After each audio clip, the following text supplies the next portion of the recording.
में, क्योंकि पहलगाम में जिस तरह से पर्यटकों पर आतंकवादियों ने कायराना हरकत कर 27 लोगों को मार गिराया था, उसके बाद गृह मंत्रालय ने इस केस को एनआईए के हाथों सौंपा था और एनआईए ने उसी दिन ये जिम्मा अपने हाथ में ले लिया। उसके बाद लगातार कश्मीर के अलग अलग इलाकों में ये छापेमारी चल रही है और खासतौर पर पूरे जम्मू कश्मीर के अंदर, क्योंकि आतंकवाद को जड़ से खत्म करना ही इसको लेकर ऑपरेशन सिंदूर भी चलाया गया। ऑपरेशन सिंदूर चलाने के बाद केंद्र सरकार ने भी ये साफ कर दिया है कि पाकिस्तान की तरफ से अगर कभी भी आतंकी गतिविधि को अंजाम दिया जाता है तो उसका जवाब सिर्फ और सिर्फ एक टफ वॉर में होगा, युद्ध की शक्ल में होगा और उसी को फिलहाल भारत आगे बढ़ा रहा है। हालांकि आतंकवाद के साथ साथ आतंकवादियों की मदद करने वाले, आतंकवाद को फंडिंग करने वाले, आतंकवाद को छाया देने वाले, आतंकवाद को रास्ता दिखाने वाले, इन तमाम लोगों को शिकंजा कसना जरूरी है। उसके बाद ही हम आतंकवाद को जड़ से खत्म करने का प्रयास कर सकते हैं। आज की ये छापेमारी सुबह से शुरू हो गई है और सुबह से अब आपको पल पल की अपडेट भी दे रहे हैं और अभी के बाद भी जो कुछ चीजें निकलकर सामने आएंगी उन तमाम चीजों को हम आपके सामने जरूर रखेंगे। लेकिन फिलहाल ये बहुत बड़ी कार्रवाई मानी जा रही है, क्योंकि 32 अलग अलग जगहों पर एनआईए की तरफ से ये छापेमारी की गई है और इस छापेमारी में उन्हें उम्मीद है कि कोई ना कोई दस्तावेज, कोई ना कोई जो इलेक्ट्रॉनिक चीजें हैं, उपकरण हैं, उनको बरामद किया जा सकता है और उनकी बरामदगी के बाद बहुत सारी चीजें निकलकर सामने आ सकती हैं। क्योंकि पहलगाम हमला, उसके बाद ऑपरेशन सिंदूर के बाद देश के कई हिस्सों में कई ऐसे लोग हैं जिन्हें गिरफ्तार किया गया है पाकिस्तान की जासूसी करते हुए, चाहे वो यूट्यूबर्स हों, चाहे वो बाकी अन्य लोग हों, उन पर शिकंजा कसा गया है। लेकिन 1990 के दशक से आज तक आतंकवाद जो है वो जम्मू कश्मीर में किस तरह से पैर पसार रहा है, समय समय पर पैर पसारने की कोशिश की है, वो लगातार कोशिश उनकी तरफ से जारी है और उस कोशिश को हमारी सरकार और सेना नाकाम कर रही है। फिदा हुसैन हमारे साथ, हमारे संवाददाता जुड़े हुए हैं। फिदा, आज की बड़ी कार्रवाई है, 32 अलग अलग जगहों पर एनआईए की तरफ से कार्रवाई चल रही है। हालांकि सुबह से कार्रवाई हो रही है, अभी लगभग 12:30 पौने 1 का वक्त हो चुका है। अभी तक क्या जानकारी मिल पा रही है ऑफिशियल तौर पर? क्या कोई कुछ बरामदगी हुई है एनआईए की तरफ से? क्या किसी की गिरफ्तारी या कोई इलेक्ट्रॉनिक गैजेट या कोई डॉक्यूमेंट जो है एनआईए के हाथ में लग गया है या नहीं लगा है, ये अभी थोड़ी देर के बाद तस्वीरें साफ हो जाएगी जब एनआईए की तरफ से कोई प्रेस रिलीज जारी होता है।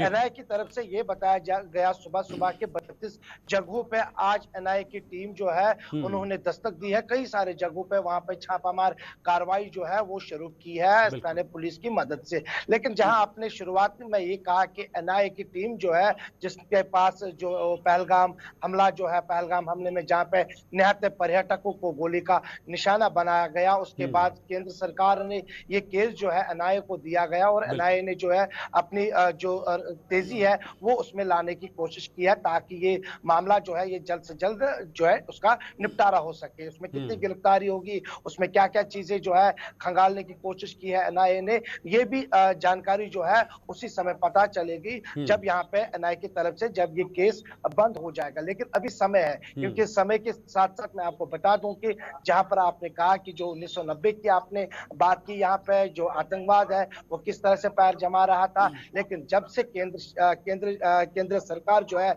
जिन्होंने सख्ती जो है वो की है आतंकवाद के खिलाफ कहीं ना कहीं पे, उसमें जो है केंद्र सरकार को सफलता प्राप्त हुई है। अब एनआईए की आज की कार्रवाई 32 जगह, देखिए शीतल, ये 32 जगह है और इन 32 जगहों से क्या क्या चीजें जो है एनआईए के हाथ में लग गई है ये कहना अभी मुश्किल होगा, क्योंकि जब तक एनआईए की तरफ से कोई प्रेस रिलीज जारी नहीं होता है। लेकिन जहां पे आपने पहलगाम की जिक्र किया, क्योंकि पर्यटकों को गोली का निशाना बनाया गया, उसके बाद ऑपरेशन सिंदूर चलाया गया और उस ऑपरेशन सिंदूर में जहां पर पीठ थपथपाई गई है उन एहलकारों की जो उस ऑपरेशन में फोर फ्रंट पर रहे हैं, जो उस ऑपरेशन में चाहे हमारी सेना हो चाहे हमारे वो वीर। ठीक है फिदा, एक बात बताइएगा मुझे, क्योंकि एनआईए पहली बार नहीं बल्कि जब से धारा 370 को हटाया गया है तब से कई जांच एजेंसीज एक्टिव मोड में कश्मीर के अंदर काम कर रही है, कई हद तक उन्हें सफलता भी मिली है, एनआईए भी इस कड़ी में शामिल है।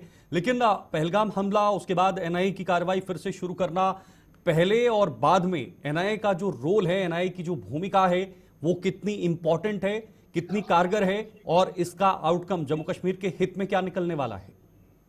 देखिए, एनआईए को जो भी केस दिया जाता है, जब भी हम देखते हैं, चाहे जम्मू कश्मीर के बाहर की भी बात क्यों ना हो, चाहे वो माओवादियों की बात क्यों ना हो, जी। क्योंकि जब भी इनके पास कोई भी केस दिया जाता है तो उसमें जो है एनआईए जो है वो जड़ तक पहुंचने की कोशिश करते हैं कि इसके रूट कहां से है, और वो चीजें उसके बाद ही कहीं ना कहीं पे जो एनआईए है वो हाँ। अपनी रिपोर्ट जो है केंद्र सरकार को देती है, और केंद्र सरकार जो है कहीं ना कहीं पे उस रिपोर्ट के आधार पर ही ये वो चीजें सामने रखती है कि इसमें कौन कौन से लोग मुलविस है, इसमें कहां से जो है जो प्लांट किया गया है। तो कहीं ना कहीं पे जब ये पहलगाम का वाकया हुआ, उसमें जब केंद्र सरकार ने सीधे कहा कि गोली का जवाब गोली से दिया जाएगा, तो कहीं ना कहीं पे उस पार बैठने वाले जो लोग हैं उनके अंदर भी कहीं ना कहीं पे एक बड़ी घबराहट तब से पैदा हो गई है जब ऑपरेशन सिंदूर चलाया गया है। ऑपरेशन सिंदूर में जहां बड़ी सफलता मिली है, पूरे देश में वहां पे तिरंगा रैली निकाली गई है और ऑपरेशन सिंदूर की पीठ थपथपाई गई है कि ऑपरेशन सिंदूर को हम सलूट करते हैं और उन लोगों को हम सलूट करते हैं जो उसमें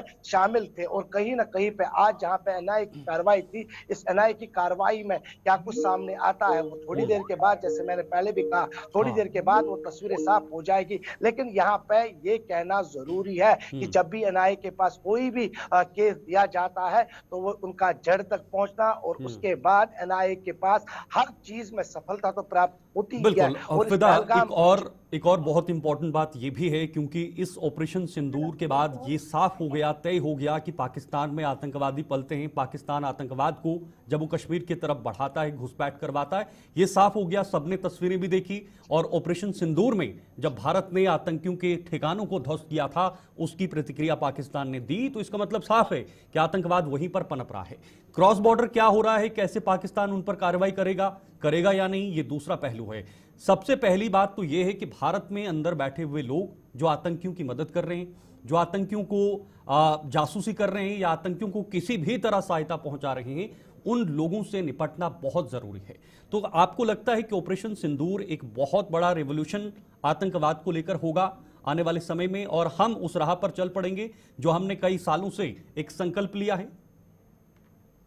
देखिए, ऑपरेशन सिंदूर जो है पूरे देश में ही नहीं बल्कि विदेशों में भी उसकी गूंज जो है वो उनके कानों तक पहुंच गई कि ऑपरेशन सिंदूर को किस तरह से सफलतापूर्वक वहां को सफलता मिली है, और वहां पे घुसकर उन आतंकी ठिकानों को नष्ट करके वापस अपने देश में आना, और उसके बाद एक प्रेस वार्ता भी हुई है। और उसके साथ साथ जब हम उस ऑपरेशन सिंदूर की बात करते हैं, जब जम्मू कश्मीर में, क्योंकि जम्मू कश्मीर में भी ऑपरेशन सिंदूर की सफलता पे यहाँ पे बाइक रैलीज निकाली गई है, यहाँ पे तिरंगा रैलीज निकाली गई है, यहाँ पे उन बहादुर जो जवान है उनकी तस्वीरें लेकर सड़कों पर उतर आए हैं। और पहलगाम की घटना के बाद जहाँ पे जम्मू कश्मीर की तस्वीरें जो है बिल्कुल आपके सामने है, हम सबके सामने है कि किस तरह से उसके विरुद्ध यहाँ पे जो है सड़कों पर बच्चे, बुजुर्ग, महिलाएं, युवा पीढ़ी सड़कों पर आकर उन्होंने विरोध जताया और ये भी बता दिया कि हम उनके कानों तक ये बात पहुंचाना चाहते हैं कि ये लोग यहाँ पर निहत्ते थे, इनका ठीक है फिदा। ओके, चलिए, बहुत बहुत शुक्रिया फिदा आपका ये जानकारी देने के लिए। फिलहाल इस पूरी खबर पर नजर बनाए रखेगा क्योंकि इंपॉर्टेंट खबर है, और जैसे ही कोई बड़ी अपडेट आएगी तो हम आपसे साझा जरूर करेंगे। लेकिन एक तरफ जहां आतंकवाद को खत्म करने का प्रयास सरकार कर रही है, तो दूसरी तरफ सरकार ने जम्मू कश्मीर को बड़े स्तर पर विकास कार्यों को आगे बढ़ाने का काम भी हो रहा है। पीएम मोदी का कल जम्मू कश्मीर का दौरा है, और इस दौरे से पहले सुरक्षा व्यवस्था के पुख्ता इंतजाम पूरे जम्मू कश्मीर के अंदर किए गए हैं। कल ट्रेन को हरी झंडी भी दिखाएंगे, ये बड़ी खबर है। और पीएम मोदी का कल जम्मू कश्मीर का दौरा है। इस दौरे को लेकर सुरक्षा व्यवस्था के जो इंतजाम हैं वो बहुत ज्यादा पुख्ता किए गए हैं। अक्सर जब कोई बड़ा नेतृत्व या कोई भी बड़ा राजनेता जम्मू कश्मीर की तरफ आता है तो पाकिस्तान बौखला जाता है, और अब तो खुद प्रधानमंत्री ऑपरेशन सिंदूर के बाद पहली बार जम्मू कश्मीर की पावन धरती कटरा पर पहुंच रहे हैं। ऐसे में पाकिस्तान जो है वो तिलमिला सकता है, लेकिन ये साफ है कि पाकिस्तान की तरफ से कोई कदम उठाया जाएगा तो उसको जवाब दिया जाएगा। फिलहाल ये तस्वीरें जो आपके सामने हैं, ये तस्वीरें हैं उस पुल की, जो पुल दुनिया का सबसे बड़ा पुल माना जाता है। रेलवे पुल सबसे ऊंचा पुल है, और ये भारत ने बनाया है, ये भारत की सरकार ने बनाया है, और इसे जम्मू कश्मीर के रियासी कटरा में उस इलाके में बनाया गया है, जहां पर कल ट्रेन को हरी झंडी दिखाई जाएगी। ये खुद प्रधानमंत्री मोदी इसको हरी झंडी दिखाएंगे, और फर्राटादार ये ट्रेनें जम्मू कश्मीर में दौड़ेंगी, और जम्मू कश्मीर से लेकर कन्याकुमारी तक, यानी देश के अन्य हिस्सों तक ये ट्रेन जो है वो दौड़ेगी और इसका सीधा फायदा कश्मीर के लोगों को मिलने वाला है। इसका सीधा लाभ कश्मीर के लोगों को मिलने वाला है। विनोद कुमार जी वरिष्ठ पत्रकार इस पर हमारे साथ जुड़े हुए हैं। विनोद जी, इसे बड़ी सफलता में देखा जा सकता है क्योंकि ये बहुत बड़ी उपलब्धि है।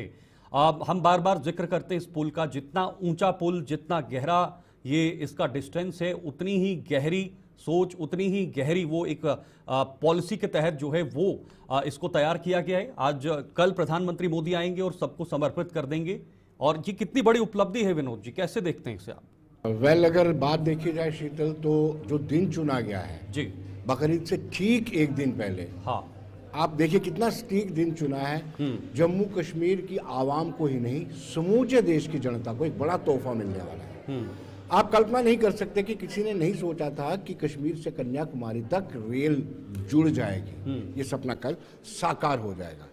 ये 43,800 करोड़ रुपए की परियोजना है, और इससे आप अंदाजा लगा सकते हैं कि हमारी अर्थव्यवस्था में सुधार होगा, रोजगार के अवसर बढ़ेंगे। और हम अक्सर देखते थे हल्की बूंदाबांदी, हल्की बारिश के बाद भी हाईवे ब्लॉक हो जाता था, पस्सियां गिरती थी, हाईवे ब्लॉक हो जाता था, तो फिर आने जाने का साधन कोई नहीं रहता था।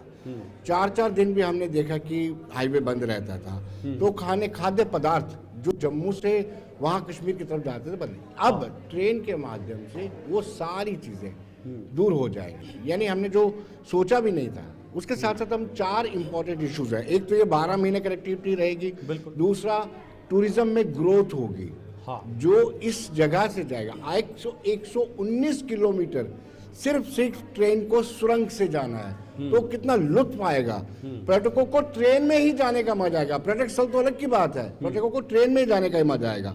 लोकल इकोनॉमी और ट्रेड को बूस्ट मिलेगा, बूम मिलेगा इस ट्रेन के जाने से। जॉब क्रिएशन होगी, क्योंकि यहाँ पर जैसे हमने देखा है कि जॉब को लेकर के एक बड़ी कोशिश की जा रही थी। हालांकि जम्मू कश्मीर के लोगों की मेंटालिटी ये है कि जॉब वो सिर्फ और सिर्फ सरकारी नौकरी को समझते हैं, लेकिन अब ये जॉब होगा। अब जब रेलवे डिवीजन बनेगा, तो रेलवे डिवीजन बनने के साथ साथ बन गया रेलवे डिवीजन, जो लोग एम्प्लॉइज आएंगे वो वहाँ से खरीदारी भी करेंगे, उनके बच्चे स्कूल में पढ़ेंगे भी, वो पढ़ने वाले बच्चे स्टेशनरी भी, पेन पेंसिल भी यहीं से लेंगे। उनके लोग जो आएंगे यहाँ के लोकल प्लेसेस पे जाएंगे, टैक्सी का भी इस्तेमाल करेंगे, ऑटो का। यानी बड़ा कल का दिन जम्मू कश्मीर के इतिहास में बड़ा इंपॉर्टेंट दिन है। बिल्कुल, बहुत इंपॉर्टेंट है विकास की दृष्टि से, लेकिन इससे भी इंपॉर्टेंट इसलिए भी बन जाता है विनोद जी, क्योंकि जब कोई बड़ा विकास कार्य जम्मू कश्मीर में होता है तो जाहिर सी बात है इसकी भनक जो है पाकिस्तान तक पहुंचती है और पाकिस्तान तिलमिला जाता है। ये अक्सर हमने समय समय पर देखा है, और उन्होंने जिस तरह से भारत में आतंकवाद फैलाकर या भारत के लोगों को, आम नागरिकों को निशाना बनाया है। कल का प्रधानमंत्री मोदी का यहाँ आना, रेल परियोजना का यह उद्घाटन करना, और उसके बाद क्या लगता है एक बड़ा संदेश धर्मनगरी से जाएगा पाकिस्तान की तरफ? डेफिनेटली पाकिस्तान ने 5 अगस्त 2019 के बाद हर एक ऐसा प्रयत्न किया कि कश्मीर मुद्दे को लेकर के उन्होंने इस्लामिक कंट्री में जाकर के, बाकी यूनाइटेड नेशन में जाकर के भी प्रयत्न किया कि कश्मीर अभी भी एक इशू है। उसके बाद पहलगाम किया, लेकिन जो सफलता पाकिस्तान को मिलनी चाहिए नहीं मिली। अब जब इतनी बड़ी परियोजना है, कल एक 43,800 करोड़ रुपए की या दूसरी 2,400 करोड़ रुपए की, इतनी बड़ी परियोजनाओं का कुछ का शिलान्यास है, कुछ का फीता काटा जाएगा, तो आप अंदाजा लगा सकते हैं कश्मीर भारत का अटूट अंग है, हम कहते रहे हैं। और जब ट्रेन कश्मीर से कन्याकुमारी तक पहुंच जाएगी, स्वाभाविक सी बात है कि मैसेज, एक संदेश जो है पाकिस्तान को चला जाएगा कि जो आप नापाक हरकतें कर रहे हैं, हम देखिए हमारी दृष्टि जो है सीधा और सीधा सटीक विकास पर निगाह रहती है हमारी, और आप आतंकवाद को बढ़ावा देते हो। एक मैसेज जो है अंतर्राष्ट्रीय स्तर पर भी चला जाएगा, और साथ साथ में पाकिस्तान को भी मिल जाएगा। जो एक डिवाइडेंस की खाई होती थी विनोद जी जम्मू कश्मीर के बीच, या जम्मू कश्मीर या बाकी राज्यों के बीच में, जो एक मेंटालिटी थी कुछ लोगों में कि भाई हम अलग हैं, इस खाई को भरने में ये कितना अहम रोल निभाएगी? क्योंकि ये सिर्फ और सिर्फ रेल कनेक्टिविटी नहीं है, बल्कि मानसिक रूप से भी एक कनेक्टिविटी जो है वो बनेगी आने वाले समय में। देखिए, इसका पहला स्टेप तो उसी दिन उठ गया था जब 5 अगस्त 2019 को 370 में संशोधन हुआ और 35 को रिपील किया गया। उसके बाद आप देखते हैं कि यहाँ पर लेबर क्लास, पहले भी लेबर क्लास जो है बाहर से लोगों को ही होती थी। पहले ऐसे कहा जाता था, उन पे उंगलियां उठाई। इवन उससे पहले जम्मू और कश्मीर में एक वेज क्रिएट किया जाता था, क्योंकि जम्मू, ये सियासतदानों की देन थी, जम्मू को अलहदा रखा जाता था, कश्मीर को अलहदा रखा जाता था। अब जैसे ही एक प्रयत्न किया गया है 5 अगस्त 2019 के बाद से, और मुझे लगता है इस ट्रेन में उस प्रयत्न पर इंडोर्स की मुहर लगेगी, तो कहीं ना कहीं ये जो एक प्रयास किया जाता रहा था विभाजन का या वेज क्रिएट करने का, वो भी इससे खत्म होगा। ठीक, ओके, बहुत बहुत शुक्रिया आपका विनोद जी। आप हमारे साथ जुड़े, वरिष्ठ पत्रकार विनोद कुमार जी हमारे साथ जुड़े हुए थे। और बहुत इंपॉर्टेंट कल का दिन पूरे जम्मू कश्मीर और पूरे भारत के लिए रहेगा, क्योंकि कल की निगाहें सिर्फ और सिर्फ जम्मू कश्मीर पर होंगी, जहां पर प्रधानमंत्री मोदी खड़े होकर पहले हरी झंडी दिखाएंगे और उसके बाद यहां के लोगों को संबोधित भी करेंगे। आगे बढ़ेंगे। धर्मनगरी कटरा रेलवे स्टेशन पर रेलवे के बड़े अधिकारियों ने डेरा जमा लिया है। प्रधानमंत्री कल यहां वंदे भारत ट्रेन को हरी झंडी दिखाकर दिखाने जा रहे हैं, जिसके चलते रेलवे स्टेशन की सुरक्षा व्यवस्था भी बढ़ा दी गई है। कटरा रेलवे स्टेशन से कल श्रीनगर रवाना की जाने वाली वंदे भारत ट्रेन को भी सुरक्षा बलों ने अपनी सुरक्षा घेरे में ले लिया है। इसके अलावा रेलवे स्टेशन से रवाना होने वाले हर यात्री के सामान की सख्ती से जांच की जा रही है। तो फिलहाल ये बिल्कुल ताज़ा तरीन तस्वीरें हैं, और ये तस्वीरें आपके सामने हमने इसलिए रखी हैं ताकि आप जान पाएंगे कि आज किस तरह की तैयारियां आधिकारिक तौर पर पीएम के इस दौरे को लेकर हो रही हैं। और कल क्योंकि प्रधानमंत्री मोदी भी जम्मू कश्मीर आएंगे, उसको लेकर ये तैयारियां चल रही हैं। सोहन कोहली इसी खबर पर हमारे साथ ज्यादा जानकारी के लिए जुड़े हुए हैं। सोहन, क्या जानकारी है, क्योंकि पीएम मोदी का कल दौरा है, बहुत इंपॉर्टेंट है, ऐसे में सुरक्षा व्यवस्था, बाकी जो मैनेजमेंट है, वो चीजें भी ध्यान में रखनी है। किस तरह से तैयारियां हो रही हैं? जी बिल्कुल, मैं आपको बता दूं कि जम्मू कश्मीर के लोगों का जो सपना था वो लगभग कल पूरा हो जाएगा। मैं आपको बता दूं कि कटरा से कश्मीर जो है ट्रेन जो है कल प्रधानमंत्री नरेंद्र मोदी जी हरी झंडी दिखा के कटरा से रवाना करेंगे। बहुत बड़ी खुशी की लहर है लोगों में, काफी ज्यादा इंतजाम। और मैं बात करूं सिक्योरिटी के, तो काफी ज्यादा सिक्योरिटी के इंतजाम यहाँ पे चप्पे चप्पे पर नजर रखी जा रही है। और आने जाने वाहन, जो कटरा के अंदर आने जाने वाले वाहन है, उनको भी प्रॉपर चेक किया जा रहा है। और जिस शख्स के ऊपर अगर कोई शक होता है तो उसका पहचान पत्र भी चेक किया जा रहा है। चप्पे चप्पे पर निगरानी रखी जा रही है, क्योंकि कल जो है प्रधानमंत्री कटरा पहुंचेंगे, उसके बाद उससे पहले जो है दुनिया का हाईएस्ट ब्रिज है उसके ऊपर जाएंगे। उसके ऊपर आने से हाईएस्ट ब्रिज पे जाने के बाद जो है कटरा रेलवे स्टेशन पर आएंगे। उसके बाद जो हरी झंडी दिखा के कटरा से जो वंदे भारत जो स्पेशल ट्रेन है वो कश्मीर की ओर रवाना करेंगे। सोहन, सुरक्षा की दृष्टि से क्या कदम उठाए हैं खास तौर पर, और आम लोगों के लिए क्या डायरेक्शंस हैं, कैसे उन्हें कल की यात्रा करनी होगी, क्योंकि बहुत महत्वपूर्ण होता है जब प्रधानमंत्री जम्मू कश्मीर आते हैं? जी बिल्कुल, कटरा के लोगों को भी काफी ज्यादा खुशी है कि कल प्रधानमंत्री कटरा में पहुंचेंगे, क्योंकि इससे पहले जो शिवखोड़ी में जो आतंकवादी हमला हुआ था, उसके बाद पहलगाम में हुआ, पहलगाम के बाद ऑपरेशन सिंदूर चलाया गया। मगर कहीं ना कहीं देखा जाए तो असर जो है, इस अटैक का असर है सीधा का सीधा कटरा पे पड़ता है। क्योंकि मैं आपको बता दूं, कटरा में जितना भी है सब यात्रा पे ही निर्भर है। कहीं भी कोई हादसा होता है तो सबसे ज्यादा जो है कटरा में असर देखा जाता है।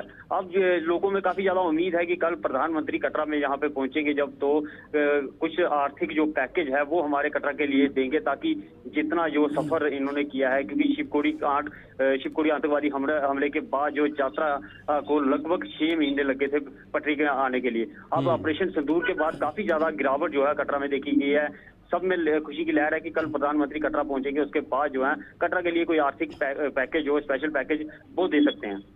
सोहन, क्या हरी झंडी दिखाने के साथ साथ ये एक संदेश भी है, मैसेज भी है पूरी दुनिया के लिए जम्मू कश्मीर को लेकर और जम्मू कश्मीर के विकास को लेकर? जी बिल्कुल, यहाँ पे मैं आपको बता दूं कि जैसे ही हरी झंडी दिखाएंगे उसके बाद जो है एक रैली करेंगे। रैली करने के बाद जो है एक जन सलाह रैली के बाद जो श्री माता वैष्णो देवी स्टेडियम है, वहाँ पे एक बहुत बड़ी लोगों के साथ संबोधित करेंगे, वहाँ पे लोगों से बातचीत करेंगे। और देखा जाए तो काफी ज्यादा खुशी है, लोगों खुशी की लहर है लोगों में।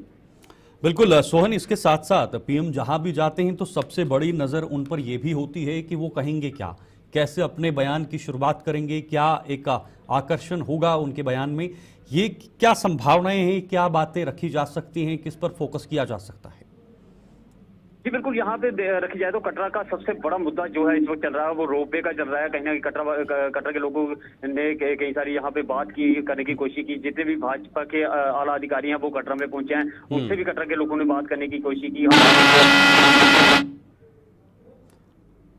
चलिए ठीक है, फिलहाल संपर्क कट चुका है। बहुत बहुत शुक्रिया सोहन। फिलहाल बहुत इंपॉर्टेंट कल का दिन और सभी को इंतजार है, कुछ घंटे बाकी हैं और कुछ घंटे बीत जाने के बाद खुद पीएम मोदी जम्मू कश्मीर की धरती पर पहुंचेंगे। तो वहीं प्रधानमंत्री नरेंद्र मोदी के कल शुक्रवार को जम्मू कश्मीर के दौरे के मद्देनजर कठुआ से लेकर जम्मू तक आईबी पर सुरक्षा व्यवस्था में इजाफा कर दिया गया है। आईबी के साथ सटे इलाकों में कड़ी नाकेबंदी की गई है। यहां हर गाड़ी की सख्ती से जांच हो रही है। ऑपरेशन सिंदूर के बाद प्रधानमंत्री का जम्मू कश्मीर का यह पहला दौरा है, जिसके चलते जम्मू कश्मीर पुलिस और केंद्रीय अर्धसैनिक बलों ने आंतरिक सुरक्षा में इजाफा कर दिया है। कठुआ में सीमावर्ती हरिया चक सहित कई अन्य इलाकों में इस सुरक्षा व्यवस्था का असर साफ देखा जा रहा है। तो पीएम मोदी के दौरे को लेकर फिलहाल सुरक्षा व्यवस्था चाक चौबंद कर दी गई है और रंजीव से जानेंगे किस तरह की सुरक्षा इस वक्त आईबी के से सटे इलाकों पर देखने को मिल रही है। रंजीव, कल पीएम मोदी आएंगे तो जाहिर सी बात है कठुआ से लेकर कटरा तक सुरक्षा व्यवस्था जो है वो चाक चौबंद रहेगी। देखिए शीतल, प्रधानमंत्री का ये दौरा इसलिए इम्पोर्टेंट ज्यादा है क्योंकि ऑपरेशन सिंदूर हाल ही में हुआ। पहलगाम हमले के बाद प्रधानमंत्री का ये दौरा है और उससे भी बड़ी बात यह है कि एक बड़ी सौगात जो जम्मू कश्मीर को देने जा रहे हैं, जो कश्मीर के लिए जो वंदे भारत ट्रेन है उसको हरी झंडी दिखाएंगे। तो इसको लेकर उत्साह जम्मू कश्मीर के लोगों में तो है ही है, इसके साथ साथ पूरे देश के लोग भी कश्मीर से जुड़ने जा रहे हैं सीधे रेल संपर्क से। तो इसको लेकर सुरक्षा बलों ने भी कमर कस ली है। पिछले 2 दिनों की बात करूं तो पूरे इलाके में सुरक्षा व्यवस्था कड़ी कर दी गई है। बॉर्डर का इलाका हो, अंतर्राष्ट्रीय सीमा से लेकर हाईवे तक और ऊपर पहाड़ी इलाकों तक हर जगह पर चौकसी जो है वो बढ़ा दी गई है सुरक्षा बलों की तरफ से। बॉर्डर की बात करूं, जो तस्वीरें हम देख रहे हैं, ये हीरानगर का सीमावर्ती इलाका है, जहां हरिया चाका इलाका है, जहां पर बॉर्डर को अंतर्राष्ट्रीय सीमा से सटा हुआ एरिया है और साथ में पंजाब की सीमा भी है। क्योंकि पंजाब से भी काफी तरीके से लोगों की घुसपैठ की आशंका जो रहती है हमेशा जब जम्मू कश्मीर में कोई इम्पोर्टेंट इवेंट होता है, तो उसको लेकर भी काफी सचेत हैं, सजग हैं और एसओजी की टीमें लगातार संदिग्ध नदी नालों की को खंगाल रहे हैं और जितने भी संदिग्ध लोग हैं उनसे भी पूछताछ जो है वो जारी है। रंजीव, तो क्या लोगों के लिए कोई विशेष हिदायत, कोई इस तरह की इंस्ट्रक्शंस क्या ये कुछ रखी गई हैं सामने सुरक्षा व्यवस्था के दृष्टिकोण से?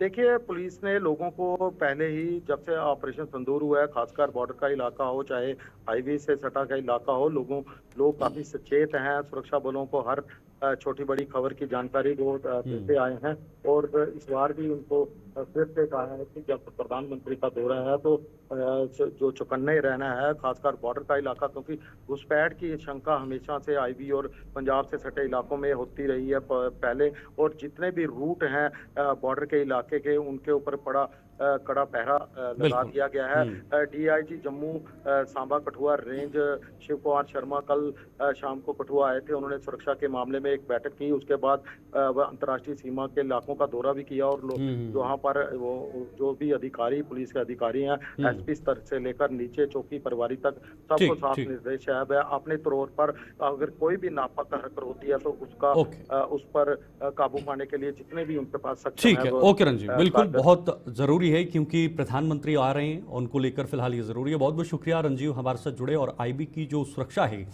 उसको लेकर जानकारी दी। जाहिर सी बात है जहां पर घुसपैठ होती है या होने की संभावना होती है उन इलाकों पर पूरी तरह से जम्मू कश्मीर पुलिस और सुरक्षा बलों की निगरानी बनी हुई है।